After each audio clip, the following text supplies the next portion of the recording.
छत्रपती संभाजी महाराज की. वंदनीय हिंदू हृदय सम्राट शिवसेना प्रमुख बाळासाहेब ठाकरे यांचा, पक्ष प्रमुख उद्धव साहेब ठाकरे यांचा, युवा सेना प्रमुख आदित्यजी ठाकरे यांचा. या ठिकाणी ज्या क्षणाची आपण आतुरतेने वाट पाहत आहोत, दसरा मेळावा, आणि या दसरा मेळाव्यामध्ये आपल्या पक्षप्रमुखांचे विचार ऐकण्यासाठी प्रत्येक शिवसैनिक उत्सुक असतो. आज बऱ्याच जणांना वाटलं होतं की दसरा मेळावा होईल, नाही होणार, पाऊस आहे. पण पाऊस असो अथवा कोणतंही संकट, हा महाराष्ट्र कधी डगमगला नाही, महाराष्ट्र कधी थांबला नाही. आणि त्यातून शिवसैनिक आणि निष्ठावान शिवसैनिक तर कुठल्याच वादळाला कधी घाबरला नाही. तेव्हा या शिवतीर्थावर तमाम शिवसैनिकांना मी आदेश बांदेकर मनापासून नमस्कार करतो. आणि त्याचबरोबर आपल्या सर्वांच्या उपस्थितीमध्ये या दसरा मेळाव्याला आपण सुरुवात करणार आहोत. या दसरा मेळाव्याची सुरुवात खरं तर शिवशाहीर राजाराम शेलार यांनी त्यांच्या पोवाड्यांनी केलेलीच आहे. आणि आता मी विनंती करतो शिवसेना उपनेते नितीन बानुगडे पाटील यांना, त्यांनी या सभेची सुरुवात करावी, या मेळाव्याची सुरुवात करावी.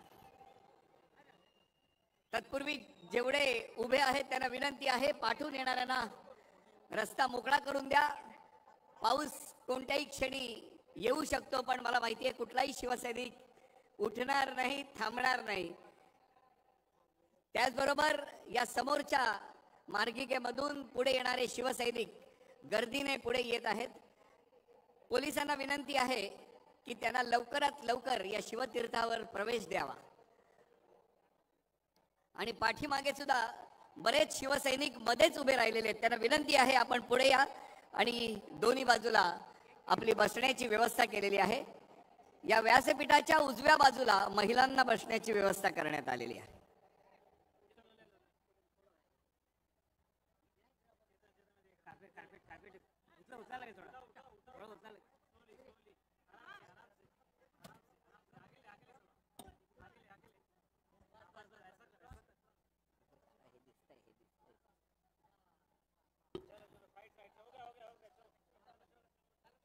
तेव्हा या सभेची सुरुवात करण्याची विनंती शिवसेना उपनेते नितीन बानुगडे पाटील यांना करतो. अरे आवाज कुणाचा, अरे आवाज कुणाचा.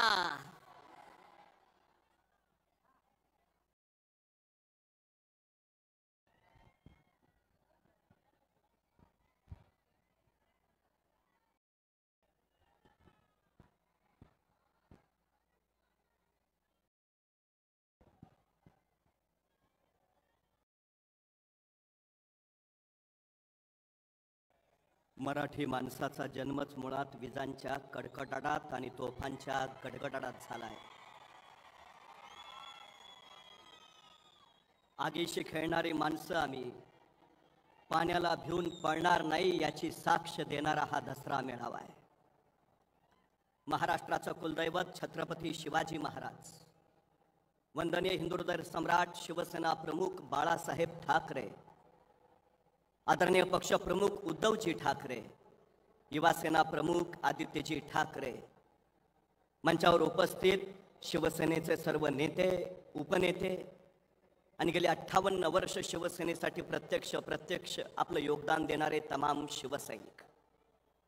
महाराष्ट्र मराठी मानांचा, मावळ मातीचा महाराष्ट्र, भक्तीच्या ऐलतिराचा, शक्तीच्या पैलतिराचा महाराष्ट्र, माती धुमसणाऱ्या तेजोमय रक्तीला कुमकुम करंडकाचा महाराष्ट्र, गरजा महाराष्ट्र माझा मनत स्वाभिमानी मराठ्यांचा अभिमान, ज्वलंतानी जिवंत ठेवणाऱ्या जगदंबा पोत उरात गुण घोंगावणाऱ्या वादळाचा माझ्या शिवरायांचा महाराष्ट्र.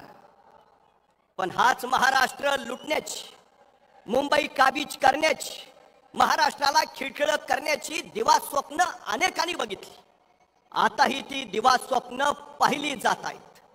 पण त्यांना माहिती आहे यांच्या पुढं ढाल म्हणून उभा आहे ती शिवसेना. आणि यांना कळून चुकलं, जोपर्यंत शिवसेना नावाचा अडथळा दूर करत नाही, जोपर्यंत उद्धवजी ठाकरे यांना मुख्यमंत्री पदावरून बाजूला सारत नाही, तोपर्यंत आपले मनसुबे पूर्णत्वाला जाणार नाहीत. आणि म्हणूनच त्यांनी डाव आखला, डाव साधला. दिल्ली पुढं मुजरे करणारे हुजरे इथं तयार झाले आणि शिवसेना फोडली गेली. शिवसेना फुटल्याने काही ना आनंदाच्या उकळ्या फुटल्या. आता शिवसेना संपणार. अरे हट, शिवसेना संपत नसते, शिवसेना संपवत असते. शिवसेना संपवणारे संपले, पण महाराष्ट्र द्रोह्यांना गाडून उद्धवजींच्या नेतृत्वाखाली ही शिवसेना मजबूतीनं तशीच उभा आहे. हे तेच मैदान आहे, ही तीच शिवसेना आहे आणि हा तोच दसरा मेळावा आहे. आणि महाराष्ट्र द्रोही रावणाचं दहन करणारे हे तेच शिवसैनिक आहेत. पण हे सगळं करून तुम्ही साधलं तरी काय? बेदिली, फसवणूक, विश्वासघात, उन्माद, अहंकार, माज याला पुरता ऊत आला. अवघ्या राजकारणाचा तुम्ही चिखल केला. नैतिक मूल्य, ध्येय, धोरण, विचार, तत्व सगळे वाऱ्यावर उडून गेली. सत्ता आणि मत्ता एवढंच अंतिम ध्येय झालं. राज्य व्यवस्थेच्या पायाशी नैतिक मूल्यांचं अधिष्ठान असावं लागतं. राज्य व्यवस्थेच्या पायाशी सत्य, न्याय, विश्वास आणि शिव ही नैतिक मूल्य जर नसतील तर ती व्यवस्था न राहता तो जंगलचा कायदा होतो आणि तिथं नागरिक नव्हे तर गुलाम तयार होतात. आमचा प्रवास त्या दिशेने चाललाय. सत्तेच्या सामर्थ्यानं सर्वसामान्यांचे कान इथं आता पिळले जात आहेत. इथं झालं काय? नुसत्या योजना फुगल्या, पण विकास कुठे आहे? तुम्ही 1500 रुपये खात्यावर जमा केले, पण जगणं महाग करणारी महागाई कमी करू शकलात? पुरोगामी म्हणवल्या जाणाऱ्या महाराष्ट्रामध्ये आज लाडकी बहीण योजनेची नुसती जाहिरातबाजी चालू आहे. इव्हेंटवर कोट्यावधी रुपये खर्च केला जातोय. हा जाहिरातबाजीचा खर्च जर वाचवला असता तर लाडक्या बहिणींना 1500 नव्हे 3000 रुपये देता आले असते. पण तुमचा देण्यावर नव्हे दाखवण्यावर भर आहे, हे सिद्ध झालं. महाराष्ट्रात 83 लाख मुली शिक्षण प्रवाहाच्या बाहेर फेकल्या गेल्या, पण यांना त्यांचं काही नाही, काही नाही. खरं तर NCRBच्या अहवालानुसार गेल्या वर्षात तब्बल 47,000 महिला अत्याचाराचे गुन्हे दाखल झाले. बदलापूर, बोपदेव घाट, नागपूर, कोल्हापूर, नवी मुंबई वृत्तपत्रात रोज महिला अत्याचाराच्या बातम्या. जगातला पहिला सर्जिकल स्ट्राईक छत्रपती शिवाजी महाराजांनी केला. शाहिस्ताखानाची बोटं छटली आणि वाड्यासारखे आलेले महाराज तीरासारखे निघाले. काही वेळानंतर लाल महालातला गोंधळ संपला आणि शाहिस्ताखानाची बेगम धावत धावत शाहिस्ताखानाकडे आली. हुजूर, हमारी बेटी गायब है, हमारी बेटी गायब है. आणि त्यावेळी शाहिस्ताखान तिला म्हणाला, शिवाजी राजांची माणसं आपल्या पोरीला पळवणार नाहीतच, पण जर चुकून तसं काही घडलं असेल तर बेफिक्र रहा, शिवाजी राजे पोटच्या लेकीसारखीच त्याची काळजी घेतील. हे महाराष्ट्राचं चारित्र्य आहे. पण सत्ताधारी आमदार आणि मंत्रीच महिलांबद्दल अपशब्द उच्चारत असतील तर या सरकारकडून अपेक्षा तरी काय बाळगायच्या, हा सगळ्यात महत्वाचा प्रश्न आहे. गेल्या काही वर्षात महाराष्ट्रातल्या तब्बल 25,000हून अधिक महिला आणि मुली गायब झाल्या, पण यांना काही सोयर सुतक नाही, काही सोयर सुतक नाही. किसान सन्मान निधीचे 6,000 तुम्ही दिले खरे, पण महाराष्ट्रातल्या शेतकऱ्यांच्या आत्महत्या कमी झाल्या. 3 महिन्यात 517 शेतकऱ्यांनी आत्महत्या केल्या. रोज 6 ते 7 शेतकरी महाराष्ट्रातली आत्महत्या करताय. उद्धवजी ठाकरे मुख्यमंत्री होते, त्यांनी पहिल्या मंत्रिमंडळ बैठकीत विनाशर्त 2 लाख रुपयांची कर्जमुक्ती केली. नियमित कर्ज भरणाऱ्याला 50,000 रुपयांचं अनुदान दिलं. पण या सरकारनं अजूनही ते 50,000चं अनुदान दिलेलं नाही. नैसर्गिक आपत्तीची नुकसान भरपाई मिळालेली नाही. 1 रुपयात पीक विम्याचे ढोल वाजवले गेले खरे, पण पीक विमा सुद्धा शेतकऱ्यांपर्यंत पोहोचला नाही. परवा एका शेतकऱ्यानं जिल्हा पोलीस अधीक्षकांकडे अर्ज केला, मला पीक विम्याचे पैसे मिळालेत, ते पैसे घरी न्यायला मला पोलीस संरक्षण हवंय. त्या पोलीस अधीक्षकानं आश्चर्याने विचारलं, किती पैसे मिळालेत? आणि तो शेतकरी म्हणाला, 27 रुपये. आमच्या शेतकऱ्यांची या सरकारनं अक्षरशः चेष्टा चालवली आहे. ही सगळ्यात आणि सगळ्यात मोठी वस्तुस्थिती आहे. इथल्या तरुणांचं काय आहे, आज परिस्थिती काय आहे इथली? महाराष्ट्रात 42% तरुण पूर्ण बेरोजगार आहेत. परवा पोलीस भरती निघाली, जागा 6000, अर्ज झाले 7 लाख. 3 विभागाच्या भरत्या निघाल्या, जागा 23,000, अर्ज झाले 35 लाख. एक तरुण एका चौकात उभा राहून तावानं सांगत होता, हे सरकारनं महागाई वाढवली, या सरकारनं बेरोजगारी आणली, हे सरकार काही कामाचं नाही, हे सरकार बिनकामाचं. बघता बघता पोलीस आले, त्या तरुणाला धरून नेलं आणि त्या तरुणाला पोलीस स्टेशन मध्ये गेल्यावर विचारलं, मला इथं का धरून आणलंय? तसे ते पोलीस म्हणाले, तुम्ही सरकारच्या विरोधात बोलताय. तसा तो तरुण म्हटला, अहो मी आपल्या सरकारबद्दल बोलत नव्हतो, मी पाकिस्तान सरकारबद्दल बोलत होतो. तसे ते पोलीस इन्स्पेक्टर म्हटले, आम्ही काय तुला वेडे वाटलो का? आम्हाला माहित नाही का कुठलं सरकार बिनकामाचं आहे ते?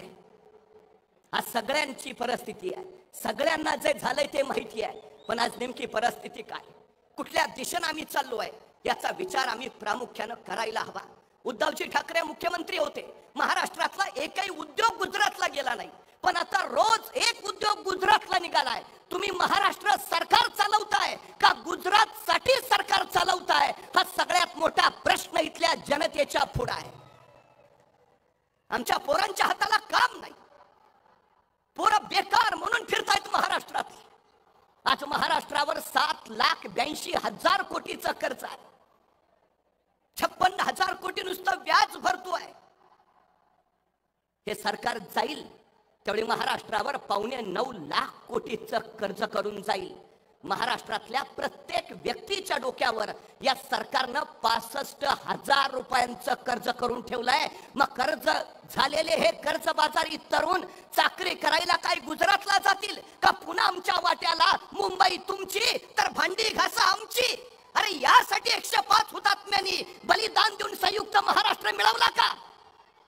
पण या सरकारनं हा महाराष्ट्र भावनिक दृष्ट्या आणि सामाजिक दृष्ट्या संयुक्त ठेवलाय कुठं? जाती जातीत भांडणं लावली, धर्मात भांडणं लावली. तुम्ही टिकणारा मराठा आरक्षण देणार होता, काय झालं त्याचं? काय झालं धनगर आरक्षणाचं? काय झालं आदिवासी ओबीसींच्या प्रश्नाचं? हा सगळ्यात महत्वाचा प्रश्न आहे तो आहे महाराष्ट्र. छत्रपती शिवाजी महाराजांचा 18 पगड जातीचा एकसंघ महाराष्ट्र यांनी अक्षरशः तुकड्या तुकड्यात विभागून ठेवलाय. युगप्रवर्तक छत्रपती शिवाजी महाराज ज्यांनी राष्ट्र उभा केलं, पण छत्रपती शिवाजी महाराजांचा राजकोट इथला पुतळा सुद्धा हे नीट उभा करू शकले नाहीत. 8 महिन्यात राजकोटचा छत्रपतींचा पुतळा कोसळला. पुतळा नव्हे, महाराष्ट्र धर्म कोसळला. पुतळा नव्हे, महाराष्ट्राची अस्मिता कोसळली. पुतळा नव्हे, इथली नैतिक मूल्य ढासळली. 350 वर्षापूर्वी छत्रपती शिवाजी महाराजांनी सिंधुदुर्ग किल्ला उभारलाय. 350 वर्ष झाली तो लाटांचे तडाखे खातोय. त्या लाटांच्या तडाख्यांनी सिंधुदुर्गाची दगड झिजलीत, पण 2 दगडांना सांधणारा चुन्याचा चिरा मात्र अजून जसाच्या तसा आहे.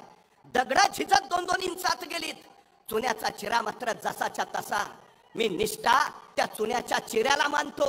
दगड झिजतील पण निष्ठा नाही. त्या निष्ठेनं आता महाराष्ट्र धर्मासाठी उभा राहायचा आहे.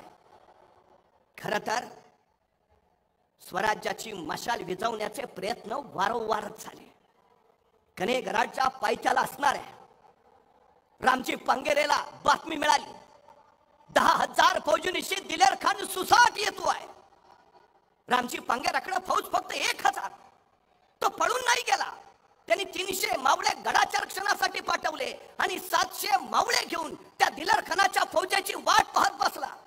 हा दिलेर खान ज्यांनी रयतेचे हाल केले आणि बघता बघता रामजीच्या तळपायाच्या मस्तकाला गेली, मस्तकाची शिर तडाडली आणि अंगातली बाराबंदी फाडून तो आपल्या मावळ्यांच्या पुढे उभा राहिला आणि कडाडला, मर्दानो या खानाशी झुंजायचा आहे. जे जातीचे असतील ते येतील, जे जातीचे नसतील ते जातील. जो लढेल त्याला सोन्याची कडी आणि जो पळेल त्याला चोळी बांगडी. आणि हर हर महादेवचा जयघोष झाला. त्या 10,000 फौजेवर 700 मराठा तुटून पडला. शिमग्यात हलकी कडाडावी अशा मराठ्यांच्या तलवारी तलवारी कडाडल्या, टिपरी घुमावी असे मराठे घुमले. तो आवेश आणि तो जोश. 700 मराठ्यांपुढे ते 10,000 मोगल हतबल झाले, झुकले, नमले, पाठीला पाय लावून पळत सुटले. आपण किती आहोत हे महत्वाचं नाही, आपण कोण आहोत हे महत्वाचं आहे. आपण महाराष्ट्राचे वाघ आहोत. आपण हिंदुहृदय सम्राट शिवसेना प्रमुख बाळासाहेब ठाकरेंचे वाघ आहोत. आपण उद्धवजी ठाकरेंचे वाघ आहोत. ती मशाल घेऊन आता खडं टाकायचं आहे. महाराष्ट्र धर्माच्या रक्षणासाठी, महाराष्ट्राच्या अस्मितेसाठी, इथल्या स्त्रियांच्या सन्मानासाठी, तरुणांच्या हाताला काम देण्यासाठी, महाराष्ट्राचं महाराष्ट्रपण अखंड ठेवण्यासाठी. ती मशाल जी छत्रपती शिवाजी महाराजांनी स्वराज्याचा अग्निहोत्र पेटवण्यासाठी हाती घेतली, ती मशाल जी आई जगदंबे पुढे महाराष्ट्र धर्माचं साकडं घातलं, ती मशाल जिथल्या मायमाऊलीच्या पावित्र्याचा अग्नी घेऊन धगधगते आहे. आता पुन्हा ती मशाल घेऊन उभा राहायचं आहे. घोडा मैदान जवळ आहे. चला उभे राहूया. उद्धवजी ठाकरेंच्या नेतृत्वात महाराष्ट्राच्या विधान भवनावर पुन्हा भगवा फडकूया. बोला छत्रपती शिवाजी महाराज की.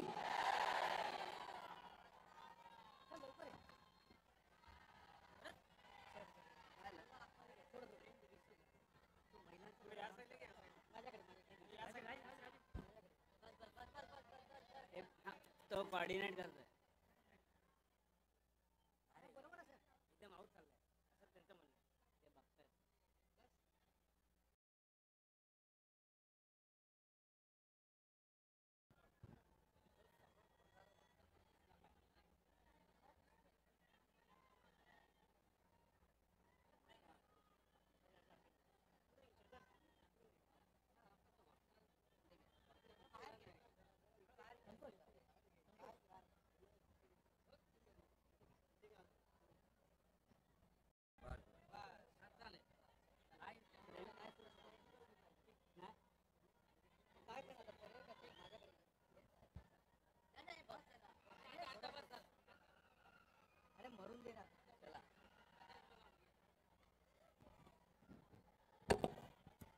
धन्यवाद नितीनजी आता बोलत होते. आणि निष्ठेची ताकद काय असते ती आताच वंदनीय हिंदुहृदय सम्राट शिवसेना प्रमुख बाळासाहेब ठाकरे यांच्या